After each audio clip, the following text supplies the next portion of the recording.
Good afternoon. Welcome to Friday's live surgery. Good to see you back. We're just going to wait for a few more people to join and then we are going to start Friday's session. This week we are going to be talking about Category A prisons, people's experiences, what it's like. Afternoon. I think I've been saying good morning. Afternoon, guys. Is it afternoon now? Okay, so I'm just waiting for a few more to come and then we're going to get going. So yeah, we're going to be talking about Category A prison, people's experience. We're going to have some real life experiences, how you get to Category A, how we can deter it, questions and answers basically, understanding more about it. I'm so glad that you guys all come back every Friday. It's great to see you. Hi. I am Yolanda Alpha. I always try and read that the right way. Such a long name. Hi, it's nice to see you. Welcome back. Hi, Zingo. Okay, just getting ready to get started. A couple more minutes and we'll get going. So we're doing this every other Friday now and we're going to try and cover as many topics as we can. And then as we work with people and we get through more courses and more experiences, we're going to share that with you guys as well. I think the more knowledge that we all have together, the better we can be. We can work together. We're looking to create some massive new projects now. And I just think now lockdown's coming out, we're going to actually be able to start getting out there and getting our hands dirty and making that difference now. Today we're going to be interviewing somebody who's been in prison, who has seen it, has seen different categories. I think when you're in a prison, you're not even in Category A. There's different treatments and you talk to different people. So everyone's experiences together, we can compare the different categories and how it works and sentencing. Obviously, it all depends on the individual and how the rehabilitation works for it. We can go through all of it. So I think I'm going to start by first bringing on Ricky, who we work with. And Ricky has really good hands-on experience. So Rick, I'm going to bring you on if you don't mind.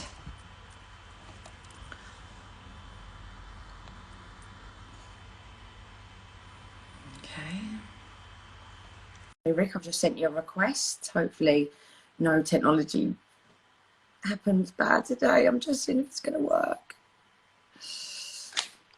Every week I have a problem with technology. Are you there? Hey, afternoon. Hi Rick. Good afternoon. How we doing? All right, I think I can hear my echo a bit. Okay, let's start. Can you hear anything? I can't hear nothing, no. Can you hear anything from me? A little bit. I think it might be me. Okay, let's just get straight to it. I want your experience and how, obviously we're going to be talking about Category A prisons today. And I just wanted to get your opinion on how, what you've seen, learned, the differences within the prison, how you see it works from your experience, Rick. Yeah, from my experience, I mean, I was in Belmarsh in 2013 and the wing I was on, you know, it was a Cat A wing, and everyone around you just seems like normal people. You know, you're sitting there playing snooker 1 minute with someone who's stabbed his wife 170 times, and then the next minute you're looking over there, there's someone in there for terrorism. Yeah. But this is only what they're in there for. So when you look at this person, like there was people in there I didn't even know, and I told him to go away. I said, "Oh, go away, mate. Like, I'm next on Paul." Like, and this man had just jumped through someone's window and battered a man to death. And I told him to shut up and go away. But you don't realise until you're in there. Like, everyone thinks that prison is a game or it's a holiday camp. You know, oh, people get TVs, people get PlayStations and stuff. These things are there in place for people because of when you're on a Category A wing and you're around these people, you don't realise in yourself, like you do actually quite think it's not a game, but it's hard to almost how you have to approach it. Yeah, but people think, oh, it's a holiday camp, people love to go to prison. It's not a nice place to be. It really ain't. No. You know, you're getting told to go to the toilet, you're getting told you can't have a shower for 5 days. You know, you want to keep nice and fresh. And so, Rick, if you're not in Category A, do you mix with Category A? You do, but only when you're in like the chapel. Okay. Or if you're at work. Okay. So when you go down the workshop, you'll obviously bump into people that are from different wings and stuff. Okay. But if you're not on that category A wing, then you won't, because you'll be on that wing. You'll stay on there. And do But you find category A wing is obviously is high security, but obviously when you're meeting people, you don't know what category they're from, correct? that's correct, yeah. So you really are, even if you're not a category A prisoner, you're then slung into mix in that section, which is also, you know, if you're not a category A, or maybe it's your first time, that could be very scary as well, I imagine. 100%. There was people in there. There was like 18-year-old boys in there. They looked like they should be in school. And you know, when you're just curious, and you have to go up and say, like, what are you in here for? Because you're thinking, you're in a category A wing. Like, what are you in here for? Yeah. You know, and these people that you see, these young boys, they are petrified, like petrified. But then they've got to man up, because now they're around people that are doing 35 years. You know, and you say, what are you in here for? Yeah. Oh, well, what it is, you know, I got involved in this little gang, and you think, right, here we go. Yeah. And someone's been stabbed, right? Over, like what we said before, postcodes, he's on my turf and stuff. And you look and think, mate, you should be in a summer camp. You shouldn't be on a category A wing. You're 18, 19, 20. And to look at them there, it's pretty sad, really, because you just think, like, wow, like his life's getting wasted away. I mean, it's going to prison's hard enough, and getting out and getting away from that is hard enough. But once you're in category A, getting away from that, it's even harder. Definitely. You know, definitely. It's stuck with you for life once you're a Cat A prisoner, correct? 100%. And then once you're in there as well, you're dealing with a whole load of other category A prisoners. So all of a sudden, you're at more risk than ever, because you're not a bad boy anymore. Now you're with a load of other bad boys. Now you're not the big boy in the group. But this is the problem you've got, Vic, right? Is young boys go in thinking that they're on the street still, thinking, you know, I'm this and I'm that, and I'm from North London or West London or wherever. So, mate, everyone in here is the same as you. So you're now nobody. Yeah. Yeah. You know, but that's the attitude that they've got. What happens with, you know, you're putting with all your boys, you call you protected, your Cat A and all this, and then all your boys are, you know, left, because no one in Cat A gets left in the same cell or, you know, in the same group. So you're not going to forever be that big boy with a gang, are you? No, definitely not, 100%. And the thing is you see, it's different for each generation, because what generation you come from, like the generation we come from now, our youngers now, like we said, are fighting over postcodes, or they're saying you're on my turf, or who you looking at, and things like that. Yeah. Whereas back in, I say back in like I'm 60, but feeling you know, days. yeah, like 18 years ago when I was 20, you know, if there was a problem, you would go and meet up with this person, and you'd have a straightener. Your mates would be there, his mates would be there. That's you'd have a straightener. Come from though, isn't it? Yeah. Yeah. But the day and age we live in now, these young boys, they really don't believe. They think they'll be fine in prison. They're like, yeah, nah, ride it. It's only 8 years. It's only 10 years. You know. And as soon as they get onto that Cat A wing, and they mix in with people in there like proper nutters, who are getting 30 years, then they're like, what have I done? That's the thing. There's always someone bigger than you. So if you're going to go into a prison thinking you're a big man, I think you're going to have a very big shock. Vic, I've seen it so many times. So many, the amount of young boys that walk through that door, and you think, another life wasted, another life wasted, another life. It's all used to another life wasted. But a lot of them was in there on remand. Yeah, I'm only looking 15, bruv. I'm only looking. You think, you're 21. You're telling me you're looking 15 years, like it's nothing. But don't tell me that novelty doesn't wear off. And, you know, there comes a day where you're sitting on that cell on your own, and that 15 all of a sudden ain't just a 15 anymore, bruv. That's like, oh, no, what have I done? You know? Well, I can tell you this now. There's not one man in prison that don't come out, and when he comes out and he speaks to all his mates and breadwins all day, that doesn't go back when that door's closed and looks up at that ceiling and says, what have I done? Why am I here? I wish I could turn back time. Everything catches up with you eventually, whether you walk out that cell in the morning like a big man and act like you're okay again. Don't tell me when you lay down last night it's not affecting you, because it is. Yeah, Everyone just almost puts on a front to survive it, but just how much front have you got to put on? yeah, exactly. I'm gonna try and invite DBA in as well. Just stay there, Rick, because I want to try and do all of us because I'm really good at technology. Okay. I don't want to jinx it, but it's going well this week. Say that in sign language. Hi, Nanny, Yeah. by the way. Hi, Nanny Pop. DBA, Daniel, Yeah. It worked. It worked. It worked. Wow. Yes. How we doing, Rick? How you doing, Dan? Good, I'm mate. good. All good. Vic, Yeah. good? Yeah, so obviously really great topic this week, I think, that we're covering because, you know, everyone could have a bit more education about it. Yeah. What is your personal experience with? So personally, luckily, fortunately enough, touch wood, I haven't been to jail or anything like that, but obviously I've had a lot of associates that have been to jail, and I've had a lot of kids, unfortunately, that I work with that have been in jail. And I think with what Ricky was saying in terms of the straighteners and everything like that, that's the circle. It's like a broken record, because that circle just keeps going round and round. They're killing kids, they're going to jail, somebody dies, and that circle of people are then just all gone. And it's this circle and this cycle that we need to try changing. You're so right.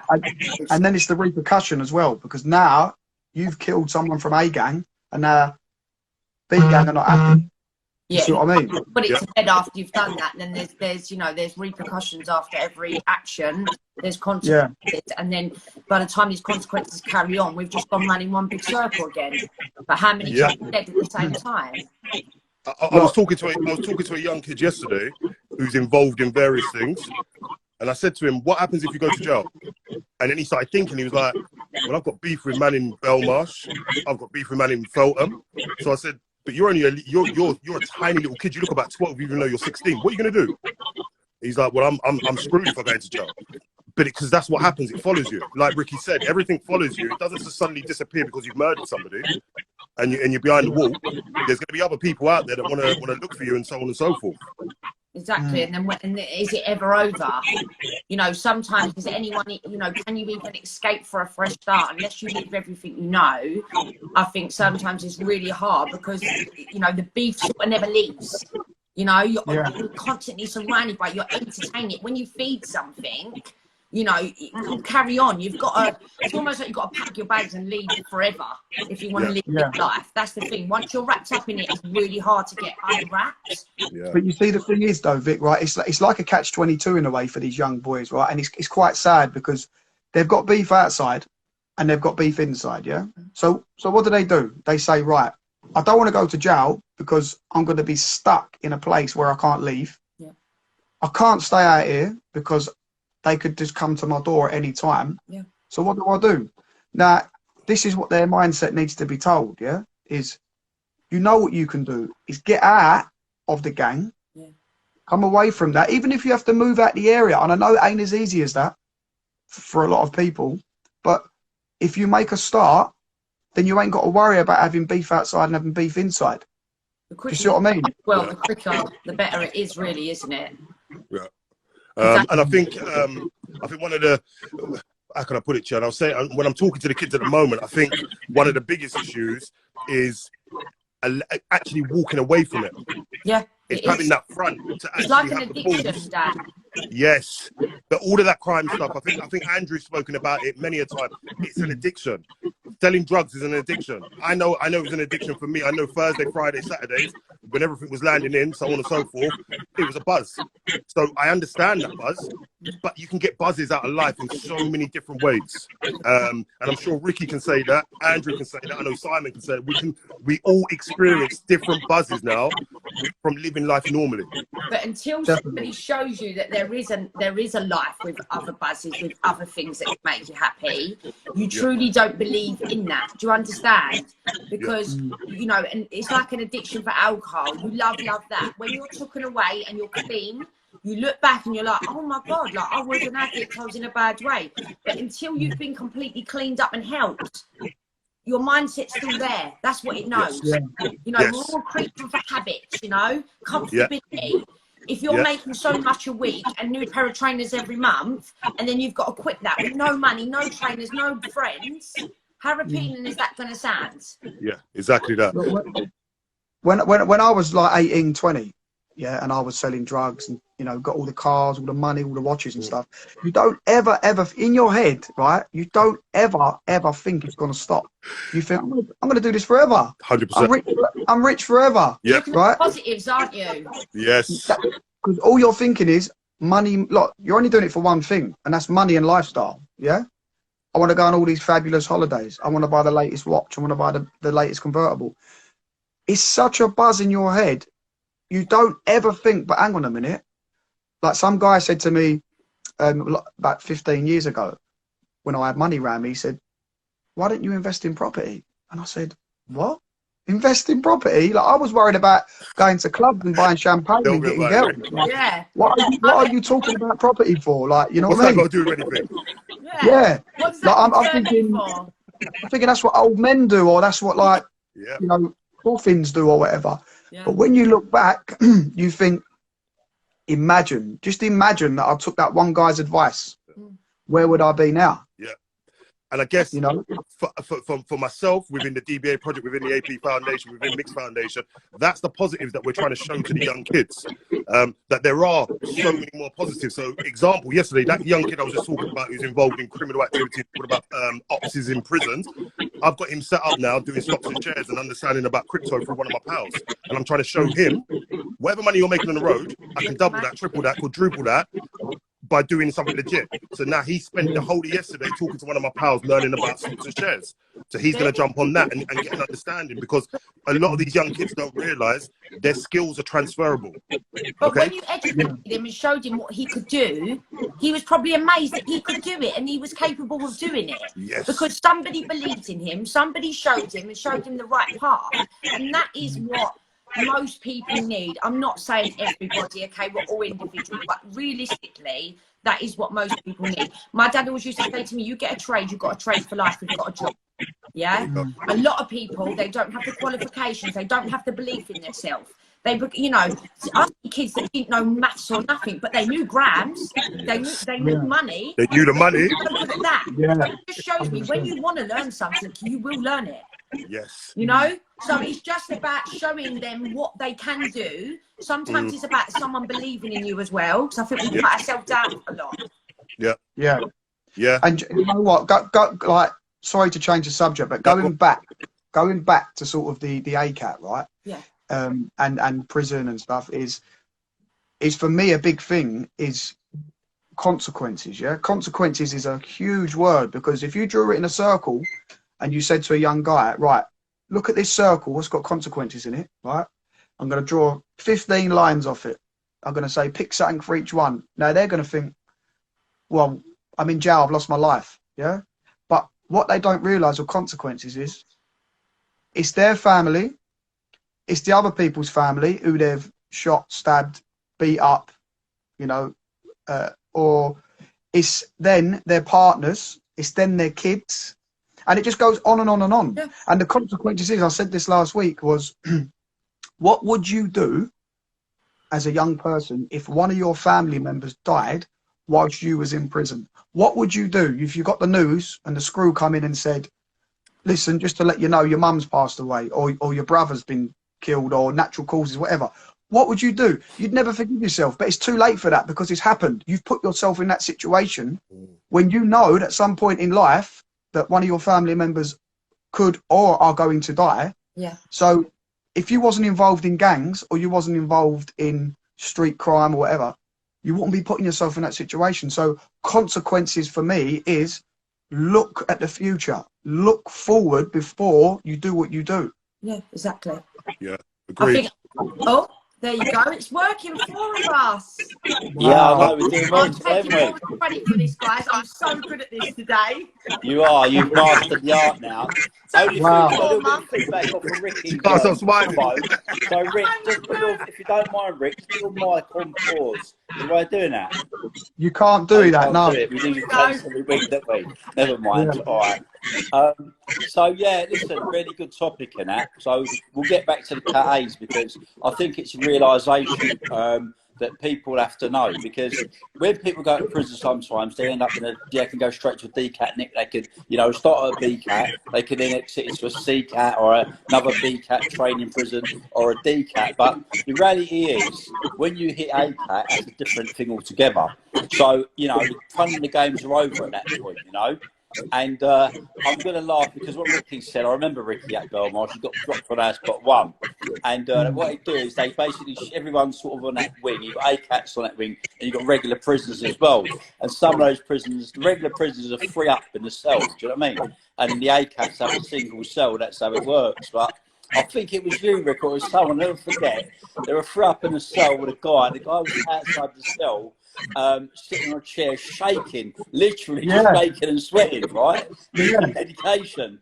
And he says, he's sharing a cell with so-and-so for the night. What's he in for? And the geezer had chopped someone's head off and stuck a post-it note on the top of the fucking neck, right?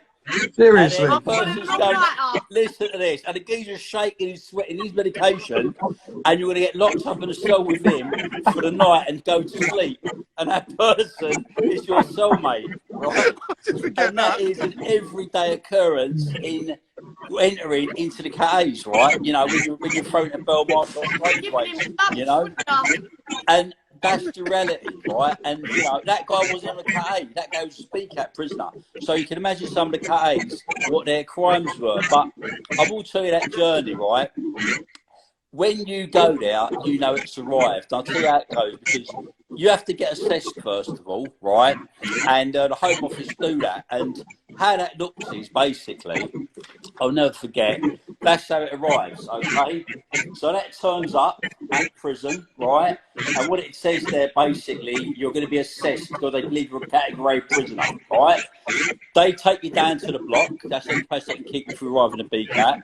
They keep you there, and then once you're officially a Cat A, you're put in a yellow and green suit. That's called the escape suit, right?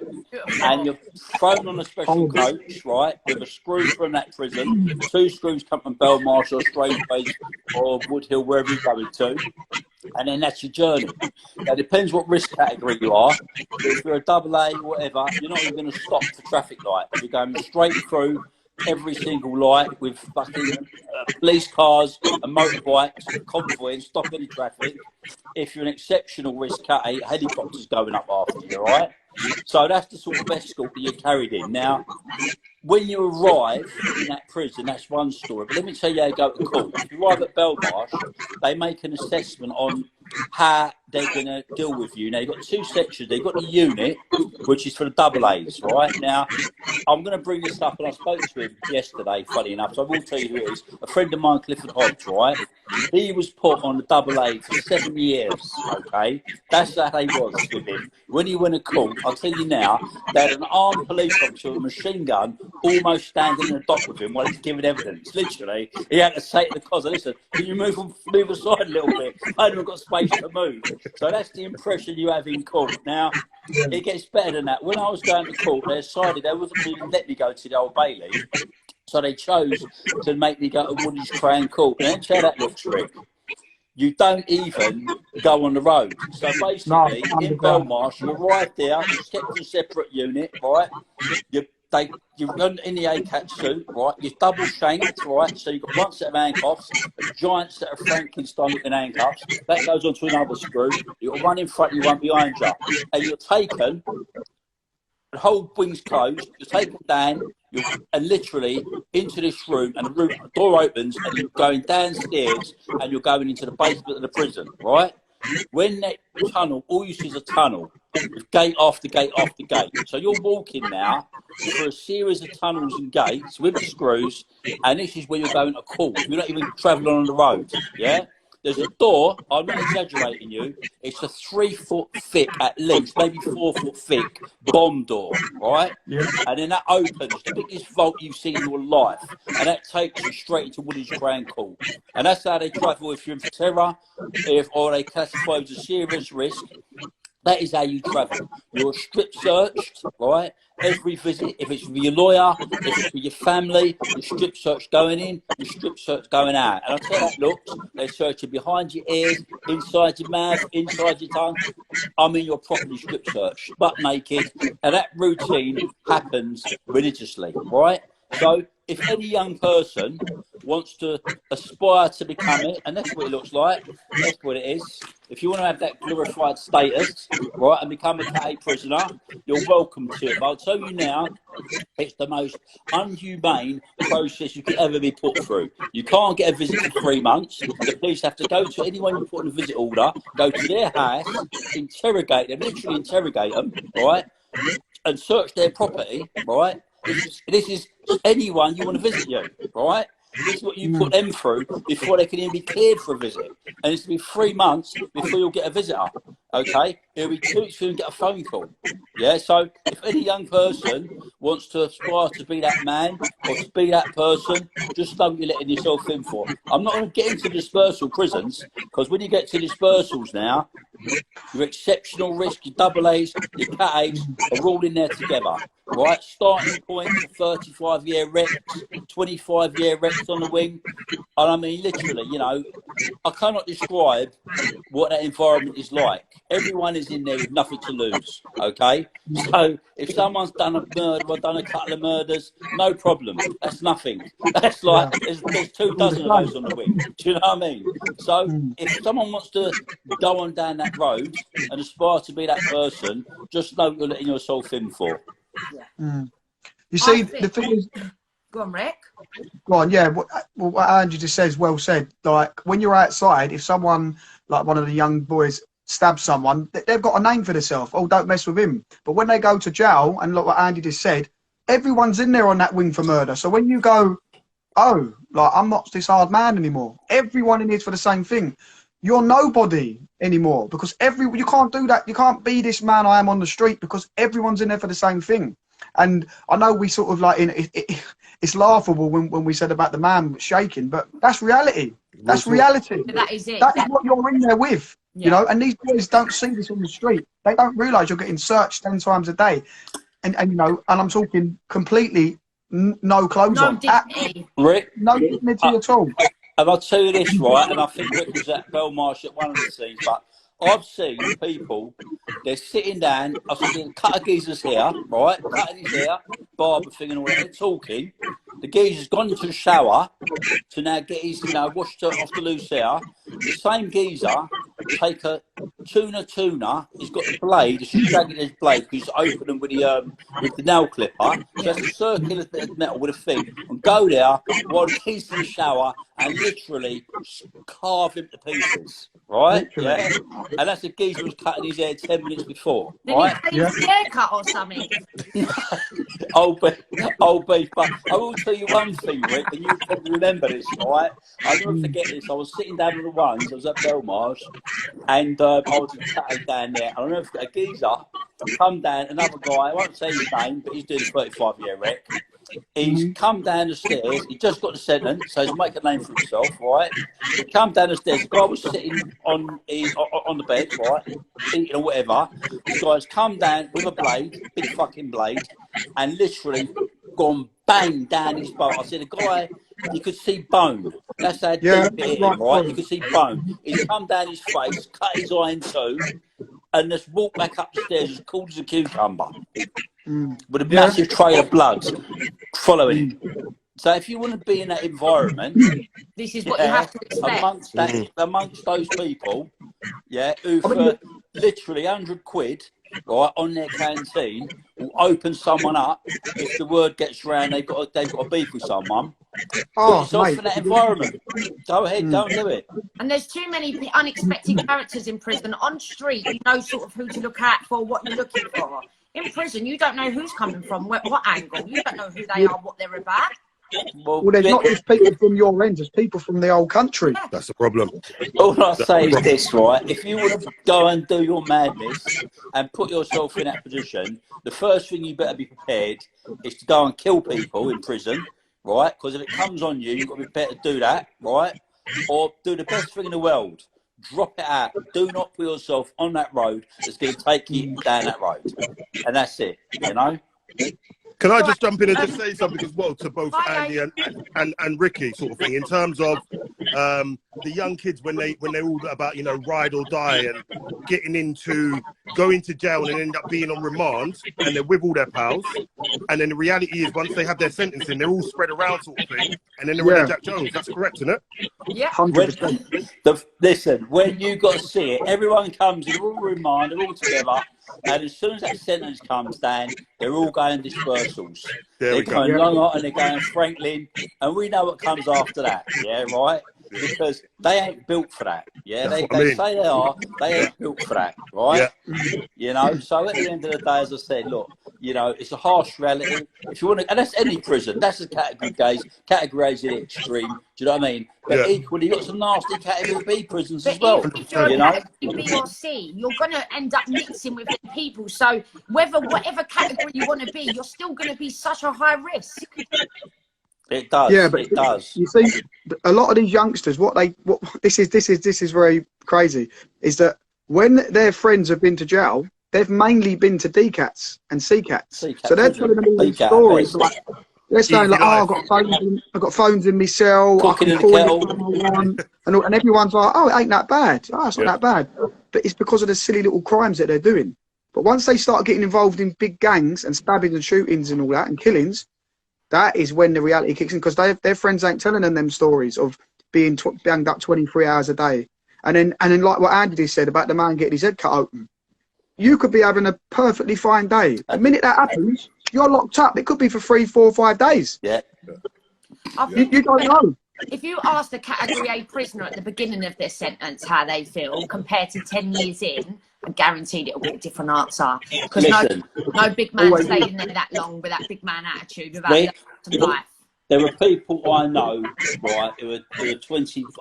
Listen, I'll tell you what, I would say his name, a very good person I know, yeah. The man's 70, yeah. He's been on the book for 22 years. Very long. Right, 70-year-old man. He's in Whitemore, right, and he's been in there 22 fucking years on an ACAT, as an ACAT prisoner. And the man's got a bad hand and everything. I'm looking and thinking, what on earth is, at his age, doing on the book? Yeah? But it's because of the years and years and years of that reputation being there and that whole thing being there. Do you think they need to be at that age in prisons as a category prisoner, flying around with all them young boys that are full of fucking training every day? Do you know what I mean? You know, desperate for money. You don't need to be around that at a certain age. So don't start when you're young. Simple. Of course. And you know what? That's the saddest thing is from experience as well. I mean, my brother has been in prison for 22 years and 4 months exactly. Wow. He went in prison in 1999.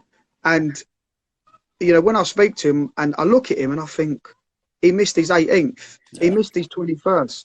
You know, he's now 40. He's just turned 40. Missed everything. He's missed everything. And you think, like me, I always think of deep things. I think, all the girlfriends you've missed, all the holidays you've missed, all the parties you've missed, all the friends, and you think it's such a shame, and you think all of that is gone for what? You can't get that time back. You can't get that time back. You can't rewind. No, you get and it's a major thing in anyone's life. You don't even know how long you're going to live for as a person. No. So why would you waste the last remaining years? Because you think, what did the average person live till?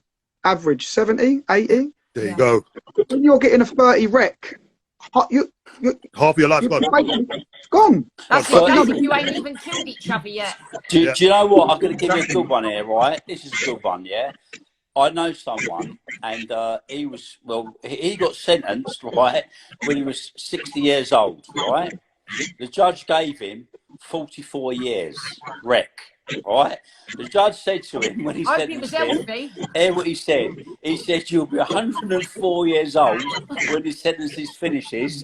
I don't expect you to do it all. Just do what you can. Just take it easy." Right, honest to God, right?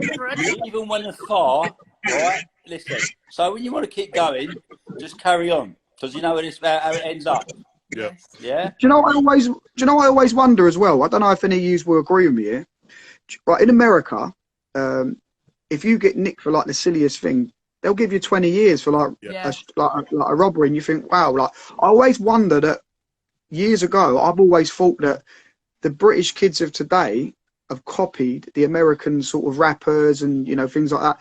What would like, say for instance, if we took 20 young kids from South London, North London, West London to America, And try to seeing make them get like sort of 120 years, because that's, you know, they give them Yeah, they 200 don't years mess around sentence. over there. They'll give out 500 years. They don't business. They don't mess around. But You see do, here, do that. Open a dispersal prison one day when it's all in lockdown. Take one of these kids in there and let them walk the landings, or throw them in the cell. Yeah. Yeah, and yeah, you put it right here. true. But they just don't see it. The government's terrified to let young people go into a dispersal prison to see what that's like. But believe me, yeah, Like we were saying last put them in week, one day, get a little group of them, and let them walk through the landings, see what the daylight is in there. And believe me, you're not going to do it. No, it's true, and they won't even make it to the end of the day. At the end of the day, they'll be crying to go home. And I think what Ricky, what you were saying earlier on, Rick, yeah. So a lot of obviously the young people that I'm working with or through the DBA project and stuff like that, they're like 14, 15 going in for murder. So they're going into the youth prisons. Okay. Yeah. So obviously by the time they can go. yeah, so they're going to the youth prisons, but the reality is they've still got 20 years. They're going up. And then suddenly then they have to transfer into the adult prison. So when you're in the youth prisons, they think they're the man them. Yeah. Yeah. They think, yeah, I'm in here for murder. What? Nobody can touch me. But the reality is, it's like the school progression, isn't it? All of a sudden they go into the next prison. You're not a big girl anymore, are you? That's what I mean. Suddenly, all of a sudden, now you're the year 7s, where you've got the year 12s and 13s there, all above you. Listen, you have them all, right? I never forget, yeah, when I landed in dispersal, I've gone along the wing, I've looked to the cell next to me, I've seen all these weird paintings, yeah? And I've gone to someone, I said, they're mad paintings, who's in there? He's gone, John Sweeney, the serial killer. He chops up people, he's put their bodies in suitcases and was leaving them in different lakes all over the place. And now he's an artist. Yeah. So that was to the left of me, yeah? You know what I mean? Reality. Listen, yeah, I mean, Reality. on that fucking landing, yeah? Yeah. I mean, I cannot tell you know you it. or describe you who was on there, right? Yeah, And you know that, that Anne. was lesser, pretty thick fucking offenders. Do you know what I mean? Yeah. Should we jump Chrissy in there? I'll see Yeah, so bouncing around. I'll happily jump off, or maybe Ricky for the noise. Can I take you off Appearances bring the party. Yeah. All right. And I'll bring you back on after. Chris, I'm no going to bring worries. you on now if you're there, my love. I'm just going to invite you. Rick, see you soon. See you soon. Later on, Rick. Okay. So hopefully that'll, you know, wake Good up to the relatives of Cat Ace. 100%. Young people need to hear this. Not a nice It's place. about being Dan, educated. honestly. A lot of people don't even know about Cat A. They just think prison, they prison. don't. You know, and as I said, it's not nice. They go in and want to become that guy, but do you really want to be that guy? All the shit that goes with it. Do you know what I mean? I think the logic will wear off of being that guy after a good 5 years. And the youngsters are in there, Vic. They're all doing their massive sentences, and then they're a burden because they want to eat what with the guys there on the thing, and they want cooked chicken. They got money to buy any of this stuff. Chris, Hi, Chris. can you pull the Chris? If you can pull the curtain behind you, mate, there's a beam of light just coming straight. You know through. what it is? I'm right by the sea, aren't I? You look like the Lord shining Just through. a curtain or something. Or stand somewhere where it's not. That's it. He's got that Close Jesus completely. glow about him. Completely. Bit more. Completely. Bit more, Chris. Bit more. Bit more. A bit more. Right, I'll do the other one. No, the other one behind you. Yes. Yeah. perfect. Oh, okay. They're Got it now. lovely That's it. Right. curtains, lovely Brilliant. colour. Right. Thank you Okay. very much. George, How you being a doing, Chris? bachelor. You okay? Yeah, I'm good. Hello, Chris. The thing with dispersal, and as I say, I didn't get dispersal, but I was placed on the lifer unit in the scrubs on the book for 3 months when we got nicked in '96 for importation, because Steve, who I got nicked with, escaped from a jail in Bogota, so it all sort of got fucked up. And as I say, walking along the landing and seeing some of these people, like the sentences, they're never getting out. So like I said, they've got nothing to lose, you know. And it's That's the journey, though. You know, prison full stop, Chris, is never a nice fucking place. And Chris, I mean, can I ask, how long did you do in prison? I've done a total of 11 years. I've had a 6-year sentence, a 5-year sentence, a 4-year sentence, ranging from importation. How long have you been out of prison now, Chris? I actually had a recall last year for, what was it, 3 months. So I've been out. I've been out now for just over a year. Okay, so you've sort of spread your life with the sentences almost over the years. Yeah. I had a silly recall. I had a row with my old parole officer. Yeah. And got a recall for my temperament, basically. But you know, that's that. And how has it affected your life over the years? Obviously, being a prisoner for so long, in and out, obviously, compared to where you're at now. It destroyed my family. You know, my relationship broke up.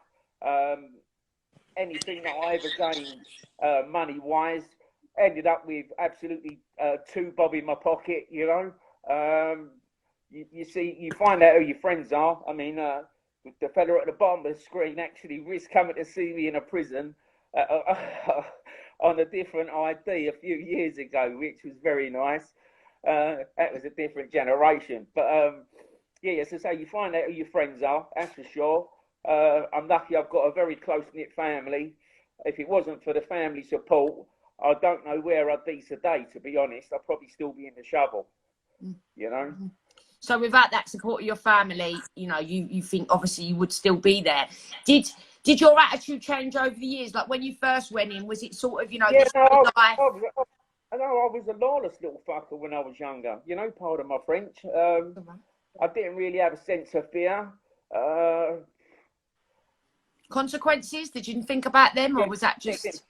Didn't think consequences never come into it. I mean, you know, we was running around with guns and drugs and everything, but like from the age of 18 to like well into my 40s. So that's for life. That is what you know. Yeah. Everybody I knew was a villain, you know. How long do you realise that this is, you know, this ain't cool anymore? This is, you know, I need to sort it out. How long? When I got out, I got the last little recall. I went back to Chelmsford, and I walked on the landing, and I thought, "What the fuck am I doing here?" You know, but I only had myself to blame. And how old was you? This was last year. Yeah, wow. You know, but I've been out of trouble for the best part of 3 years, and I was coming towards the end of my sentence. You know, my license. I only had about another 8 months to go, and my license was finished. But because I become aggressive in the like I wasn't getting the help that I wanted from my parole officer, and I got aggressive. It's my own fault, you know. So you didn't have the right support, basically. Yeah, no, because that says a lot, doesn't it? And he wasn't doing his job. I said I could do your job better than you, you know. But this is why we need proper people to do this job, because if it's not done right, this is where you end back up at. I've requested a change of officer on several occasions, putting written complaints about his attitude, you know, saying like, oh, because I was trying to get help with funding to do courses and better myself. You know, I'd overcome drug addiction. I had a big battle with that. You know, loads of different things.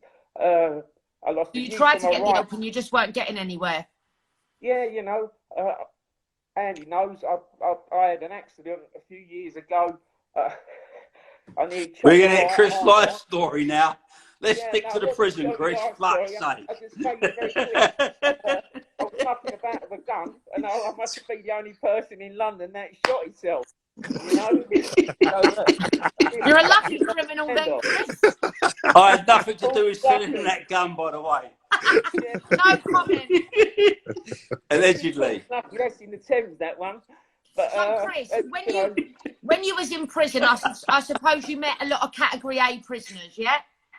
Yeah, well, when I was on the lifer unit in the Scrubs, it was a Cat A unit. It was run independently from the rest of the prison. As I say, what it was, I was basically put on the book because not because of my actions, but because of the person I got nicked with. They said we had the money and the means to plan an escape because he'd escaped from a jail in Bogota. You know. So then you was joined into that. Yeah, I was dragged into it. I appealed to the Home Office. I had to sit it out for 3 months, sleeping in my boxer shorts every night with my kit outside my cell door. getting moved every 5 days. My cell, you know, the screws just come in, pick everything up, drag it down to another cell. And, I had that for 3 months, which that in itself is an head fuck. And this is back in the days when you were shitting and pissing in buckets, you know, when it was slop out. Yeah. Not a good turn. That should have been enough to put me off a crime and prison for life. But thank God for that. But, you know, that what it is, because you're surrounding yourself with criminals, you feel that's what you're worth, you know. And it's only when you start to realise, when you come away from it, that, you know, that there is a better way, there is a better life, that you start to change your mindset and progress. Yeah.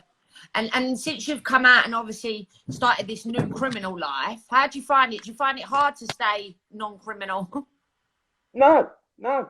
As I say, I've got a good family. I moved away from London. I'm living down on the coast now.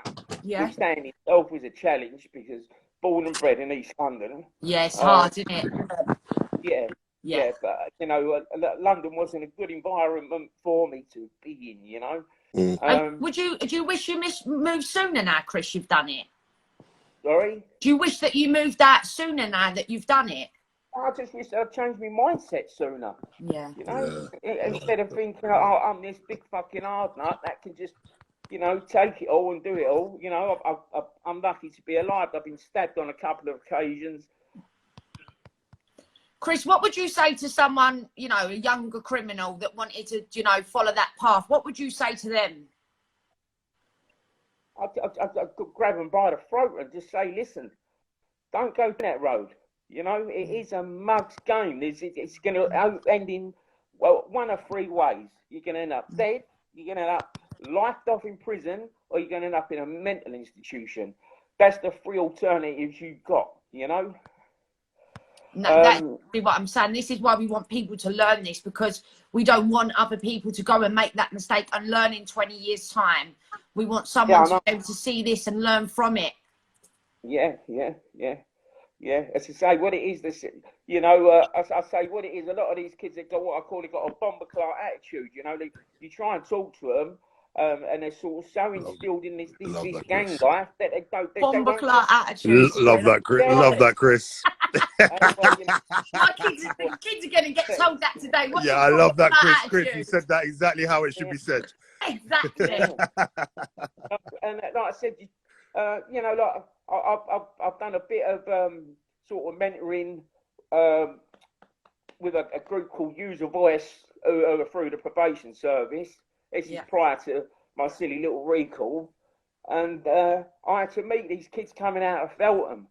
A lot of them couldn't read or write, so I had to take them to their job centre appointment, and then to probation, and then to like a hostel or whatever.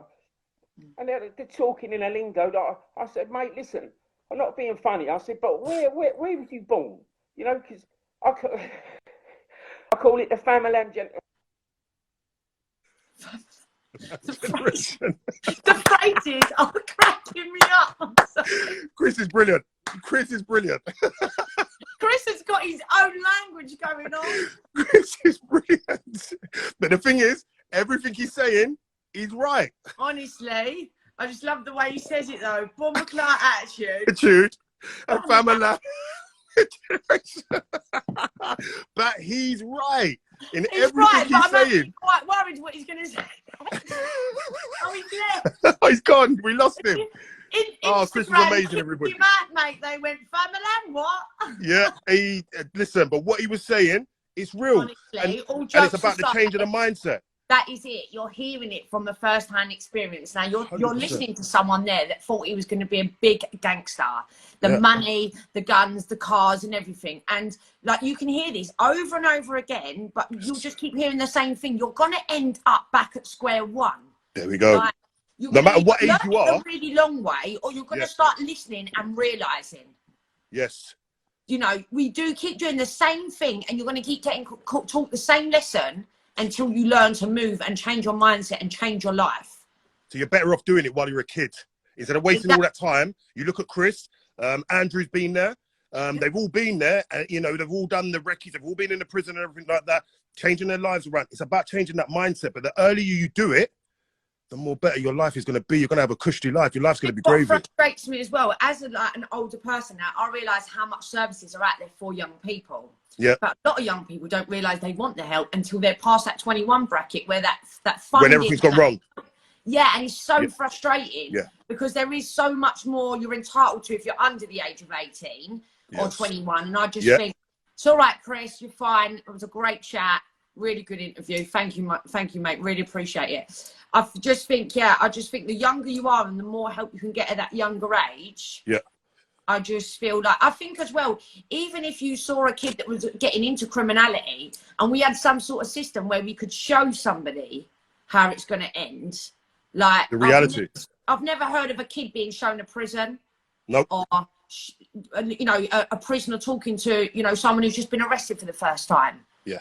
You know, when someone goes through that first arrest, that first system, there should be something from in place there to make sure we're not reoccurring. Not once you've been to prison, oh, let's make sure you don't go back to prison. Yeah. When you're when you're arrested straight away. Somebody should be there. Then. Mr. Chi, oh, the topic is Category A prisons today. We're talking about the sentences and how people live in Category A and how they mix together.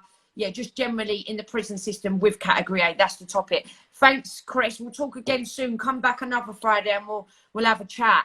Look, I believe Chris is joining that. Sorry, I believe Chris is joining the AP Foundation. Get posters up at the schools. Team. Yeah. Yeah. We need to get posters up at the schools with your contact number. Get the kids in early. This is exactly where I think we need to be aiming as well.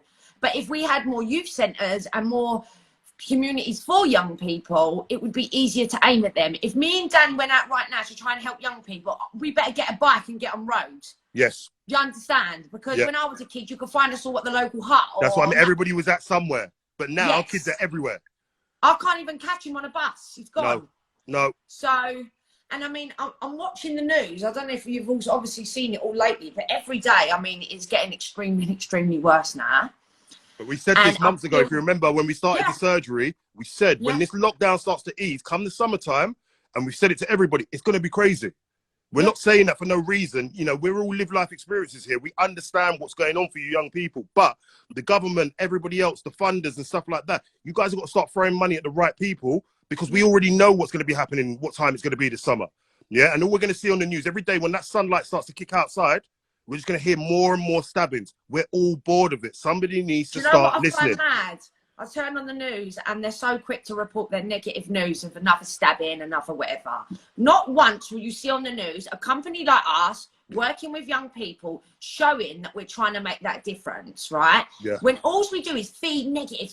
Yes. No one wants to talk about making a positive change. Yeah. Everybody likes bitching about the negative. Yeah. So it's really good to keep the point. Oh, this is the 34th kid that's been stabbed this month. Well, get on that news and round up some help and let's get some situations. Let's change it. Instead of everybody talking about it, let's change it. Let's start throwing the money out there because there's more than enough money out there for everybody to go and do and create change. And the biggest thing for me is, and I say this to all the young kids, they're the future of the society today. All of these 14, 15, 16, 17-year-olds are out there stabbing. They're actually the future of us. They're the ones that are going to be making the decisions. But they can't sit. So somebody out there's got to start helping companies and organizations like ourselves, AP Foundation, Mix Foundation, DBA Project. Let us get on with this work. Let us create this change. Because me personally, I'm absolutely bored of it. I've got 3 kids. I've got 2 boys. Yeah. I'm worried. We've got to bring our children up in this society. Why do you think we're out here making that change? Because we're not just creating our own children. We're creating all your children as well. There you go. And if this generation is in bad trouble now and some of us parents still have some common sense, I dread to think when that lot's going to be parents, the ones that are, Jesus Christ. There's no help then. That's why we need to start now. Yeah. Andy wants to jump back in, I think, Vic. I'm getting good at this today. Bear with me, Andy. You can come straight back on. Community London, I hear what you're saying. Children are our future, 100%. They are. You know what makes me mad as well? All the advertising on the telly to be a police officer, to be a teacher, but yet there is no advertising to help what is broken. Yes. Very, very true. Very true. But you know what as well? We are going to change that moving forward. And on that, let's do a shameless plug for the bus, okay? Yeah. We're moving towards fundraising. we will be buying a double-decker bus, and believe me, it's going to be a real wake-up call, because that will be going into the communities, going into the schools, and for the first time ever, I'll announce it now, we're going to have a virtual reality prison cell in there. This is going to be amazing. Which this has is never what been kids done need to before. see. Okay, so they can put on a headset and they can see exactly what it's like to be one of the worst prisons in England. If they want to have the experience, they're welcome to try it. And obviously, there's lots of activities happening on that. So, once you get involved in our rally to fundraise and help us with that, we're also looking right now at putting a helpline as well. There, parents can phone if they want to call, free helpline, and that's going to deal with issues. They think their kids into a gang, or involved in county lines, anything like that. We're going to give some really basic education, what to look out for. If your kid's going home, got unnecessary money, things like that. Check your house. And there are lots of positive signals out there. You need to be able to be aware as parents of what to look out for. So we're going to help guide you in those things. But there'll be a help support line coming out together, hopefully, over the next few months. And you'll be able to call, and one of our mentors, one of our volunteers will be able to speak to you and hopefully guide you to, point you in the right direction. Can you imagine what we can do with one bus? How many places we can go? How many different we can make? Well, nobody can stop us. Just saying, all over. They learn visually, okay? They copy what they see. They learn with their eyes. You put that headset on them and they see it for themselves. It's going to have so much more of an effect than someone saying, don't go to prison, don't get arrested. Put you in there. You can go on a Cat A wing, right, okay, and see exactly what it looks like. You can go and sit yourself in a cell with the most horrendous prisoner you could imagine. You're going to give you that experience in virtual reality. So I think we need to wake up call, to get this started. We've got a fundraising page. We're going to share it straight after live. If you could share it, pass it on. Any amount helps. Is going to make a difference. We have to do this together. I'm looking for volunteers, people to come in, give their time, give their support. As I said, we're all growing together as three charities. So if anyone's got a trade, you got a trade, you want to come and help us on that bus, please come and help us. Come and help us. If you're a retired bus driver and you want to give some time to help us get involved, get please it come. out there. All hands on deck, Many hands make light work, and we're trying to change a terrible situation with our young people. And as I said, we have to pull together collectively, to do that, make those changes. Yeah, definitely. And I think if we stick together and we stick at it, we can make that change. I mean, small steps, and we're making fast progress. Absolutely, absolutely. Topics out there. Come on our movement, everybody. Come on our movement. We're here to create this change. Sure. We're not stopping. We're not going nowhere. No. So you're better off joining in with us to keep it going. Come and be part of our little army, and let's make it massive, and then we can make that change. The more of us, the more changes we can make.